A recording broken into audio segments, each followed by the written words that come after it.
Hello students, मैं श्री दीपचंद चौधरी महाविद्यालय ललितपुर से और श्री दीपचंद चौधरी महाविद्यालय ललितपुर में आपका बहुत बहुत स्वागत है। आज हम जानेंगे कि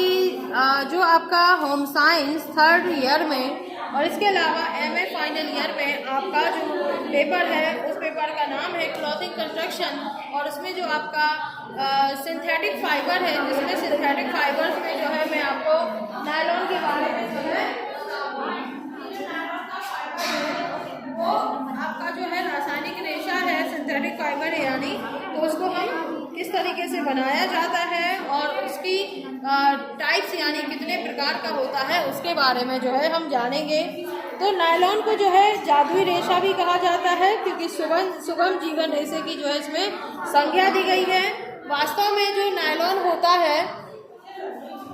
वैज्ञानिकों के प्रयास से जादुई चिराग से उत्पन्न रेशा है, जिसकी शक्ति, चमक, मजबूती, लचीलापन, उसकी कोमलता, कार्यक्षमता, सौंदर्यता, स्थायित्व आदि का मुकाबला कोई भी प्राकृतिक रेशा जो है नहीं कर सकता है। इसीलिए इसे जो है जादुई रेशा कहा जाता है। संश्लेषित रेशों के निर्माण में वास्तव में वस्त्र उद्योग के क्षेत्र में एक क्रांति ला दी है। क्रांति जो है इसकी वजह से आई है। अगर इसके हम हिस्ट्री की बात करें, इसका इतिहास देखें, तो नायलॉन का जो आविष्कार हुआ था वो डॉक्टर वैलेस और जो कैरोथर्स थे उन्होंने किया था, और इन्होंने जो है E.I. Pont de Nemours and company जो थी उसके भावी विकास के लिए जो है एक रिसर्च प्रोग्राम जो चलाया था, और आवश्यकता की उन्होंने अनुभव जो है इसकी आवश्यकता जो है उन्होंने अनुभव की, और डॉक्टर कैरोथर्स की रुचि जो है पॉलीमराइजेशन की क्रिया में थी, और उनकी जिज्ञासा यह शांत करने की थी कि कुछ परमाणु जो है आपस में मिल करके एक ग्रांट रेशे का निर्माण क्यों और कैसे कर सकते हैं, जैसे कि कपास, रेशम और रबर में मिलकर के जो है होता है। तो कैरोथर्स के एक सहायक वैज्ञानिक ने रिसर्च कर कई महीनों बाद ज्ञात किया कि यदि पॉलीमर को पिघलाया जाए तो वो स्पष्ट व भारी रॉड के रूप में दिखाई देते हैं, और जिसे एक लंबे रेशे के रूप में खींचा जा सकता है, और ठंडा होने पर इसे अपनी मौलिक लंबाई से कई गुना अधिक जो है खींचा जा सकता है, और ये धागा जो है रेशम के समान चमकदार व मजबूत जो है होता है। इसके बाद हम बात करते हैं इसके मैन्युफैक्चर की। तो जो है नायलॉन का जो रेशा होता है वो होता है कोयले से निर्मित जो कोलतार होता है उसके जो उत्पादनों को सम्मिलित करके जो है किया जाता है, और यह रासायनिक प्रक्रियाओं की एक जटिल जो है श्रृंखला होता है, जिसमें ऑक्सीजन, कार्बन, नाइट्रोजन और वायु और इसके साथ हाइड्रोजन जो है पानी से कार्बन कोलतार से जो है प्राप्त की जाती है, और प्रक्रिया की प्रत्येक श्रेणी पर जो है नियंत्रण रखा जाता है, और कोलतार से प्राप्त रासायनिक तत्वों जैसे कार्बन आदि उन गैसों का एक नियंत्रित अनुपात और रचनात्मक व्यवस्था में सम्मिलित कर दिया जाता है, तथा उनसे हेक्सेमेथिलीन, डायमीन और एडिपिक एसिड नामक रसायनों का निर्माण करके इनके बाद इन्हीं के संयोग से जो है नायलॉन साल्ट जो है वो तैयार किया जाता है। और नायलॉन साल्ट को ऐसे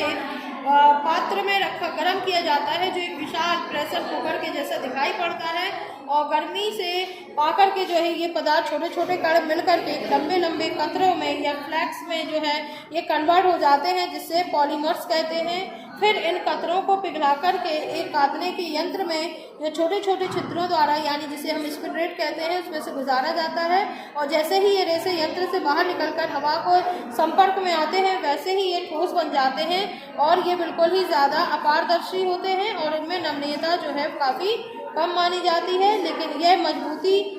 में कम रहते हैं। उनको धागे के रूप में एकत्रित कर लिया जाता है, फिर इन धागों को बहुत से बैलों के बीच में से जो है और खींचा जाता है, और खींचे हुए रेशे लंबे लंबे कणों में जो है अव्यवस्थित रूप में फैले हुए होते हैं, जैसे घास के ढेर में घास के कण हो, और इनको खींचते समय रेशों की मोटाई जो है वो काफ़ी कम हो जाती है, और धागा बहुत मजबूत, बड़ा और लचीला तैयार हो जाता है। इनके जो चरण होते हैं वो होते हैं हमारे पॉलीमराइजेशन प्रोसेस, ठीक है। दूसरा होता है हमारा स्पिनरेट से निकला हुआ जो रेशा होता है वो। इसके बाद तीसरा होता है रेशे को खींचना, और फिर होता है हमारा चमक को कम करना, यानी polymerization process. Then second, fibre from spinneret, and third, drawing out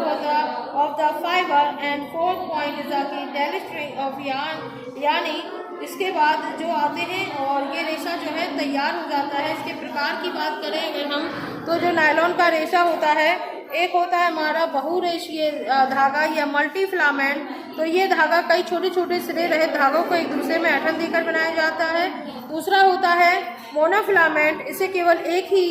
जो है अत्यधिक चिकना और मजबूत धागा तैयार होता है।